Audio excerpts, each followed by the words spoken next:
you only spoke about how well Ghana is doing in spite of our challenges. Well, okay, so maybe I you have to should wait for. Yeah. But I'm just saying, that what we saw is something for which there ought to be apologies. Okay. Ghanaian citizens got up to go and vote. Media personnel got up to go and cover an election. And we saw assault. In actual fact, nobody ought to be telling us about investigations. There ought to be arrests. We saw a video in which somebody dived at a woman like he was a kung fu fighter.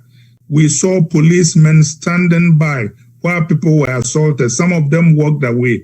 And if the national police cannot protect people for a handful of polling stations, how are they going to protect us during national elections? And by the way, an eye for an eye will leave everybody blind.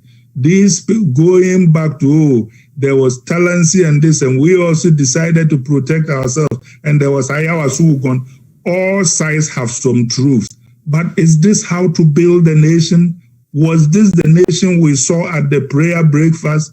What is the president doing about this? I saw a social media post in which the vice president talked about, we need to do a little better. No, we need to stop talking and do things. The government is responsible for security. I do not think it is progress for Ghana for the MPP to go and form a vigilante group or an Azuka Boys or whatever. I go far back in the MPP, and people don't know it. The Azuka Boys used to be MPP boys. I have a batakeri sent me by Azoka as a gift. I go far back. When you cut your tongue and chew it, you are not chewing meat. This thing we are doing is inconsistent with national development and reconciliation. And I'm disappointed that we haven't heard anything from the president. They haven't been arrested. We couldn't do collation. It is really demoralizing as a Ghanaian patriot. And if it's demoralizing, what do you think must change about the way we do our things? What must change is that governments must understand that they are not partisans fighting for power anymore. They are responsible for security in the state.